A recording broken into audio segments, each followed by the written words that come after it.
এক রাতে শায়েখ ইউসুফ তাহাজ্জুদের নামাজ শেষ করে মসজিদেই বসে আল্লাহর জিকিরে মগ্ন ছিলেন। হঠাৎ এক অচেনা দরবেশ মসজিদে প্রবেশ করলেন। চোখে মুখে ক্লান্তি, পোশাক ধুলি মাখা। দরবেশ বললেন, ইয়া শায়েখ, আমি ৩ দিন অনাহারে আছি, একটু খাবার দিন। শায়েখ ইউসুফ বললেন, আমার ঘরেও আজ কিছু নেই, তবে চলুন দেখা যাক কিছু পাই কিনা। দুজন মিলে বাড়িতে গেলেন, কিন্তু সত্যিই কিছুই ছিল না।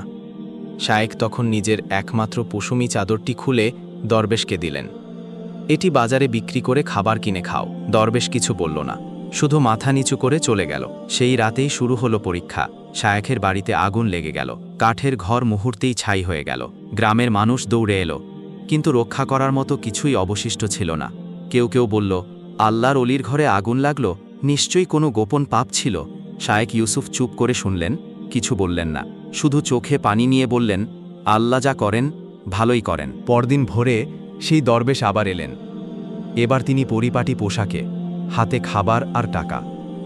সে বলল, শায়েখ, আমি আসলে এক ফেরেশতা।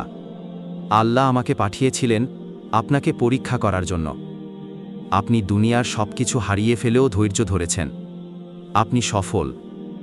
এখন এই ধন সম্পদ আপনার জন্য, এবং আপনার ঘর আগের চেয়েও সুন্দর করে গড়ে উঠবে।